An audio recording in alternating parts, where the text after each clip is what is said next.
আসসালামু আলাইকুম। অবিরাম বাংলার সংবাদে সবাইকে স্বাগত জানাচ্ছি। আমি মারিয়া চৌধুরী। শুরুতেই বিআরবি কেবল সংবাদ শিরোনাম। টানা বৃষ্টি ও উজানের ঢলে দেশের সার্বিক বন্যা পরিস্থিতি অবনতি।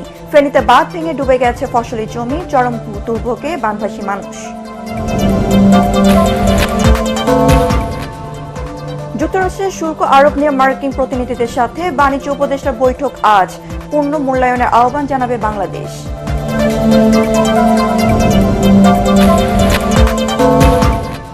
৫৪ বছরও মুক্তিযুদ্ধের আকাঙ্ক্ষা পূরণ হয়নি মেহেরপুরে নাহিদ ইসলাম। ৭২-এর সংবিধানের মাধ্যমে মুক্তিযুদ্ধের অর্জন ধ্বংসের অভিযোগ।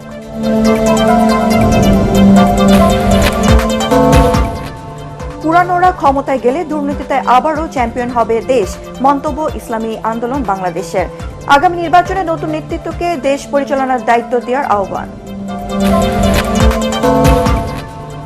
এবং সংস্কারের অভাবে বেহাল দশা কুমিল্লার প্রধান খাদ্য গুদামের। বেশিরভাগ ভবন অকেজ, নষ্ট হচ্ছে কৃষকদের ফসল।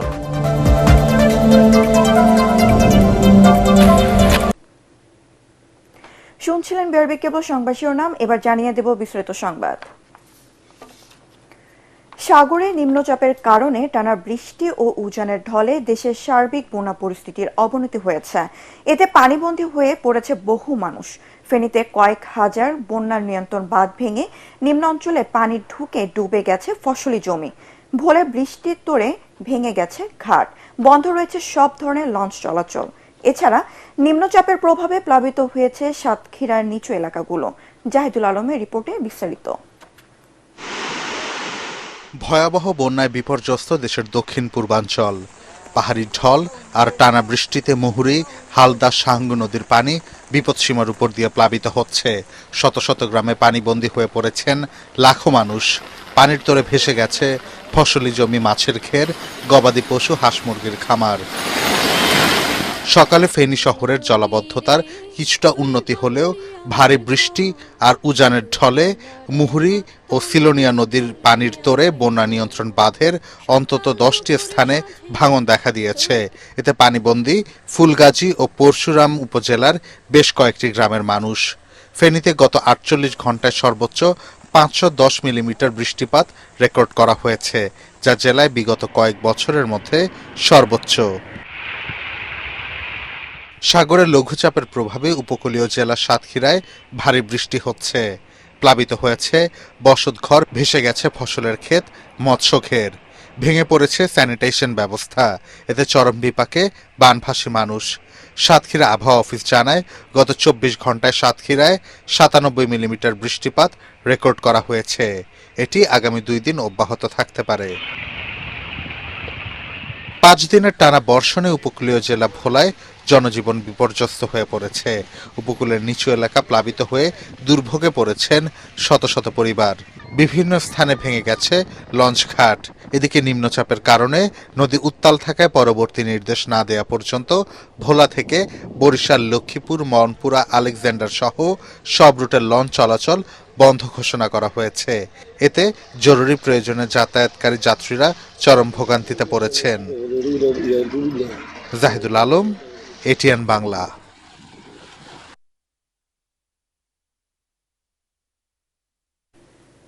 দর্শক, ফেনীর বন্যা পরিস্থিতির খবর জানাচ্ছেন আমাদের প্রতিনিধি দিদারুল আলম।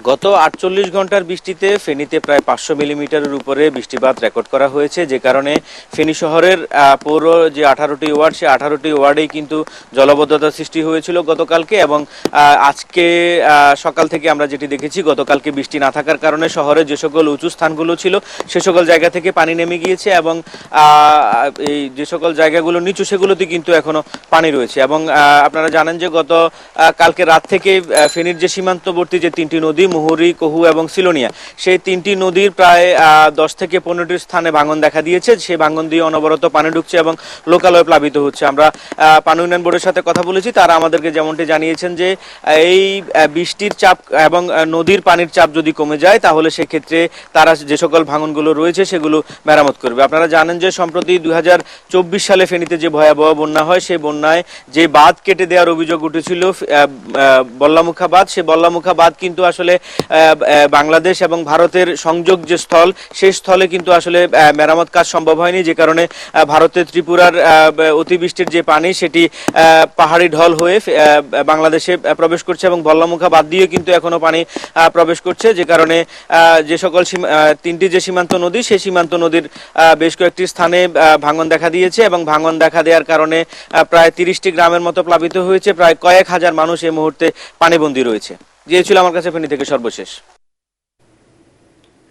একদিকে বৃষ্টি, অন্যদিকে তীব্র যানজটের চরম ভোগান্তিতে পোহাতে হচ্ছে রাজধানীবাসীকে। আবহাওয়া অফিস বলছে থেমে থেমে বৃষ্টিপাত অব্যাহত থাকতে পারে আরও 2 দিন। দর্শক, এই মুহূর্তে রাজধানীর আগারগাঁও এলাকায় আছেন সহকর্মী মিজান শাহজাহান। আমরা সরাসরি চলে যাচ্ছি তার কাছে। মিজান, গতকাল থেকে টানা বৃষ্টি ঝরছে, রাজধানীর পরিস্থিতি কেমন দেখছেন আমাদেরকে বিস্তারিত জানান।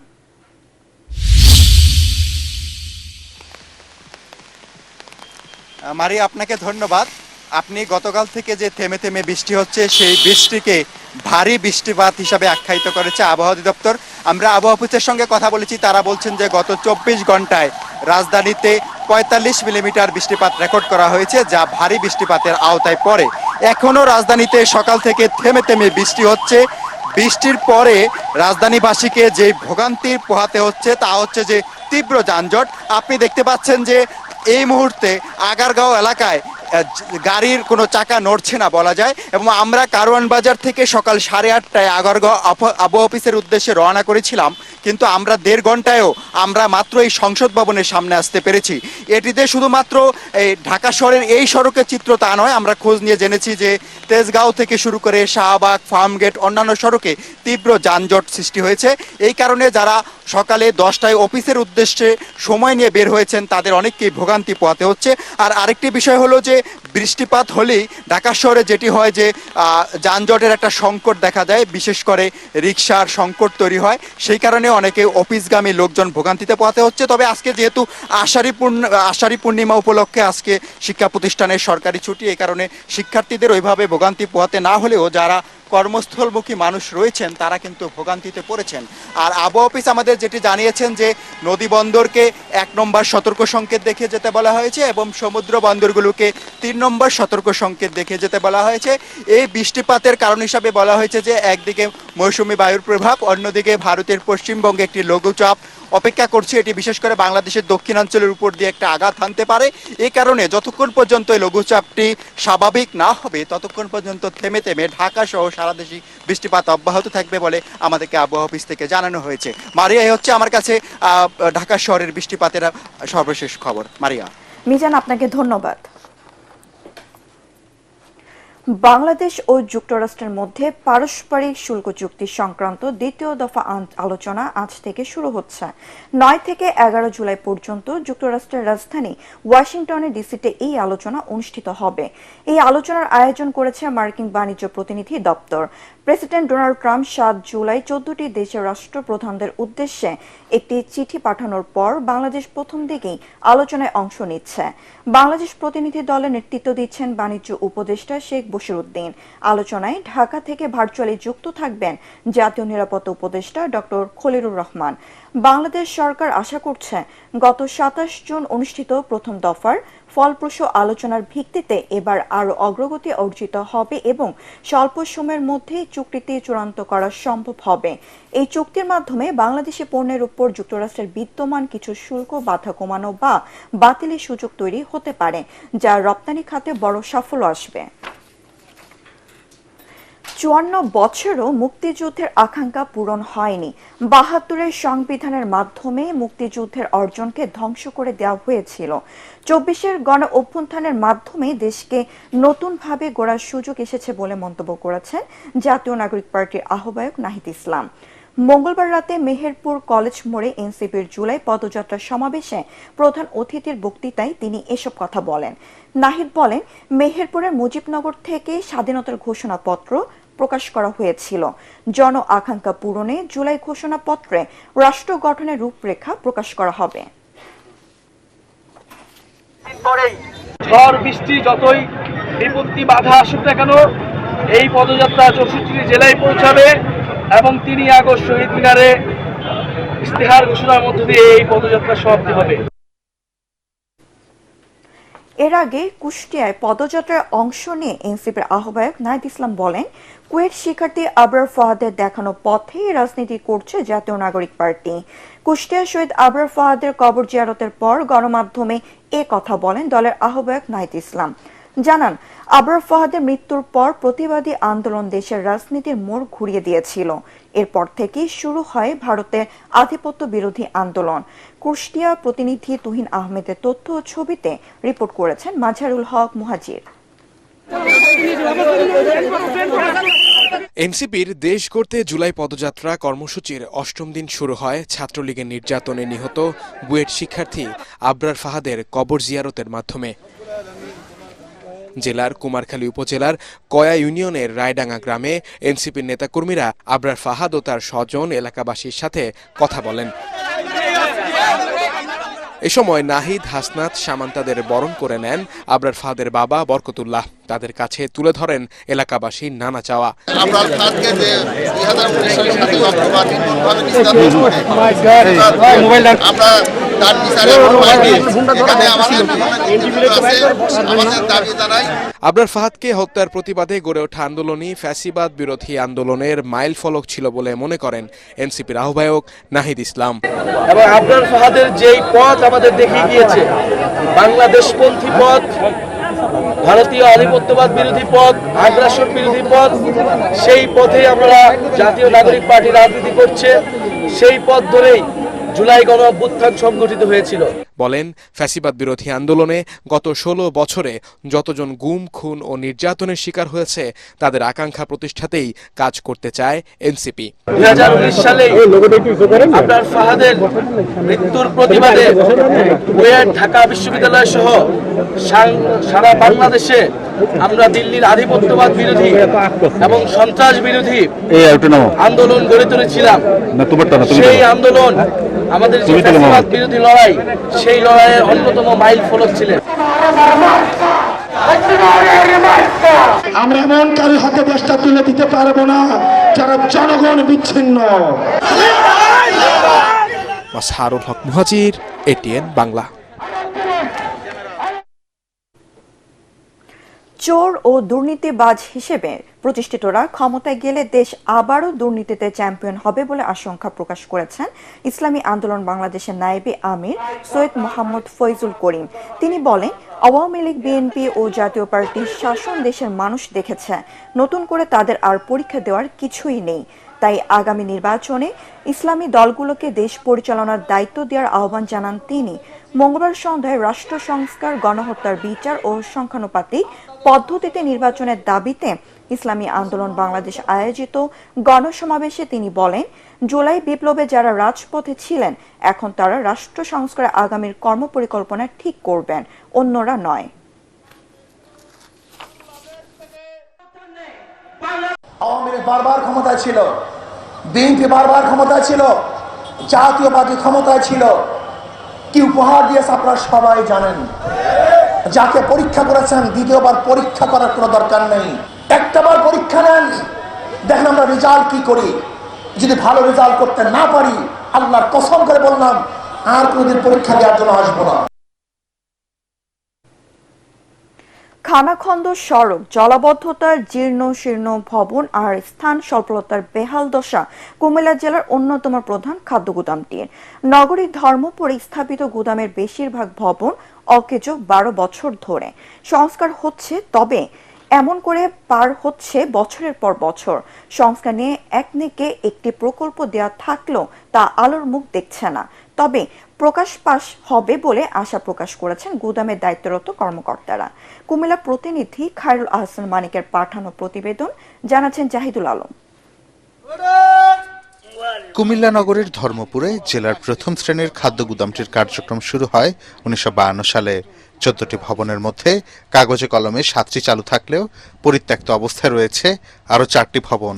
আর বাকি যে 3টি ভবন রয়েছে জলাবদ্ধতার জন্য সেগুলোর ধারণ ক্ষমতাও 10,000 মেট্রিক টন থেকে কমে 6,000-এ দাঁড়িয়েছে।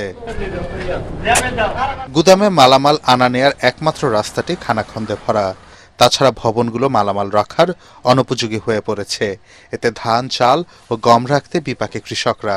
যাতায়াতের সমস্যাটা সবচেয়ে বড় সমস্যা। ছোট গাড়ি দিয়ে ধান আনি কৃষকরা, আইনা মনে করেন যে ভোগান্তির হয়তো গবের ভিতরে পানি আর পানি, আর বিশাল বড় বড় গর্ত মাঝখানে। মাল আনছে ছোট গাড়ি করে, বড় গাড়ি করে মাল পাল্টাচ্ছে। এক একটা পার্টি মনে করেন প্রত্যেকটা দিন 3,000 টাকা জরিমানা দিতেছে। খাদ্যগুদাম সংশ্লিষ্টরা জানান, খাদ্যগুদামটি সংস্কারে একনেকে প্রকল্প অনুমোদনের কাজ চলমান রয়েছে। মাননীয় খাদ্য উপদেষ্টা মহোদয় এবং ডিসি স্যারের উদ্যোগে ওনারা বলছে যে এখানে একনেকে যে কাজ দেওয়া আছে তা প্রকল্পটা বাস্তবায়নের চেষ্টা চলছে। দীর্ঘদিন এ অবস্থা চলমান থাকলেও সুরাহা হচ্ছে না সমস্যাটির। আর এ অবস্থায় খাদ্যের মতো গুরুত্বপূর্ণ জিনিসগুলো থাকছে অনিরাপদ অবস্থায়। Bureau report, ATN Bangla. এবার আন্তর্জাতিক সংবাদ।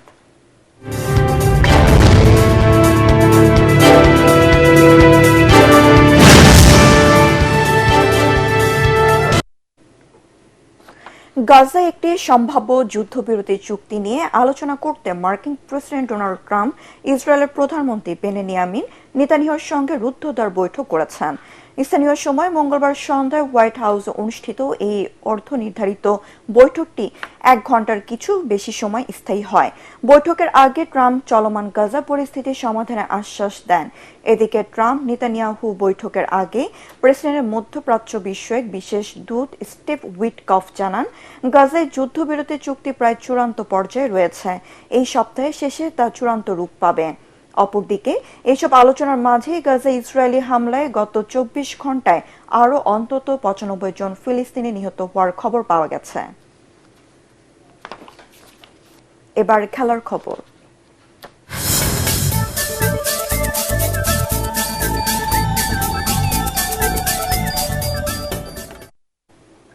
তরুণ ক্রিকেটারদের সুযোগ দিলে তারাও বাংলাদেশ দলকে সাফল্য এনে দিতে পারবেন বলে জানালেন অধিনায়ক মেহেদী হাসান মিরাজ। শ্রীলঙ্কার বিপক্ষে তৃতীয় ওয়ানডে হারের পর ম্যাচ পরবর্তী সংবাদ সম্মেলনে এমনটা বলেন তিনি। এই সময় টাইগার অলরাউন্ডার বলেন, জুটি গড়তে পারেনি বলে তারা শেষ ম্যাচে হেরেছে। রিপোর্ট করছেন SM আশরাফ। ঘুরে ফিরে সে ব্যর্থতার বৃত্তি আটকে গেলেন বাংলাদেশের ব্যাটাররা। 3 ম্যাচেই একই অবস্থা, প্রতিবারই বাংলাদেশ হারিয়েছে 10 উইকেট, দুবার অল আউট হয়েছে 200-র নিচে। মেহেদী হাসান মিরাজ মনে করেন তার সতীর্থদের বড় একটা অংশ এখনো আন্তর্জাতিক ক্রিকেটে অনভিজ্ঞ, সময় দিলে তারাও ভালো করবেন। সো মিডল ওভারের এবং পার্টনারশিপটা খুবই ইম্পর্টেন্ট, যেটা আমরা লাস্ট বিগত 3টা ম্যাচে যেটা করতে পারিনি। হয়তো করেছি আমরা 30-40 রানের পার্টনারশিপ করেছি। সো ওয়ানডে ক্রিকেট আপনি জিততে গেলে 30-40 রান পার্টনারশিপ করে মিডল ওভারে জেতাটা আপনার জন্য টাফ হয়ে যাবে। এ সিরিজেই আনুষ্ঠানিকভাবে অধিনায়কের দায়িত্ব নেওয়া মিরাজ স্বীকার করে নেন 50 ওভার খেলতে না পারাটা তাদের জন্য দুশ্চিন্তার কারণ। 50 ওভার খেলতে পারিনি, হ্যাঁ, এটা অবশ্যই আমাদের টিমের জন্য একটা কনসার্ন, এবং আমি মনে করি যে আমরা যদি প্রপার ব্যাটিং করতে পারতাম তাহলে আমাদের জন্য ভালো হতো। এটা নিয়ে আমরা কথা বলেছি। যেহেতু আমাদের মিডল যে ব্যাটসম্যানগুলো আছে তাদের রেসপন্সিবিলিটিটা অনেক বেশি, তারা এই জিনিসগুলো খেলতে পারেনি। আমি নিজেও অনেক বল খেলতে পারিনি, তাহলে আরও জিনিসটা বেটার হতো। তবে এখনই হতাশ হতে চান না তিনি। কোচিং স্টাফদের সাথে বসে নিজেদের ব্যর্থতার পোস্টমর্টেম করে সামনের সিরিজগুলোতে ভালো খেলার প্রত্যাশা বাংলাদেশ দলের অধিনায়কের। SM Ashraf, ATN Bangla. শেষ করার আগে বিআরবি কেবল সংবাদ শিরোনাম আরও একবার। টানা বৃষ্টি ও উজানের ঢলে দেশের সার্বিক বন্যা পরিস্থিতির অবনতি। ফেনীতে বাঁধ ভেঙে ডুবে গেছে ফসলি জমি, চরম দুর্ভোগে বানভাসী মানুষ। যুক্তরাষ্ট্রের শুল্ক আরোপ নিয়ে মার্কিন প্রতিনিধিদের সাথে বাণিজ্য উপদেষ্টা বৈঠক আজ। পুনর্মূল্যায়নের আহ্বান জানাবে বাংলাদেশ।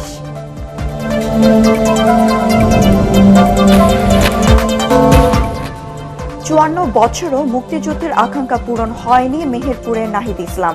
72-এর সংবিধানের মাধ্যমে মুক্তিযুদ্ধের অর্জন ধ্বংসের অভিযোগ। পুরানোরা ক্ষমতায় গেলে দুর্নীতিতে আবারও চ্যাম্পিয়ন হবে দেশ, মন্তব্য ইসলামী আন্দোলন বাংলাদেশের। আগামী নির্বাচনে নতুন নেতৃত্বকে দেশ পরিচালনার দায়িত্ব দেওয়ার আহ্বান।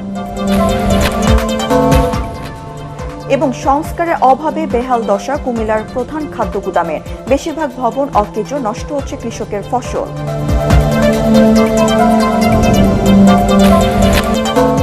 পরবর্তী সংবাদ দেখার আমন্ত্রণ জানিয়ে এখনকার মতো শেষ করছি।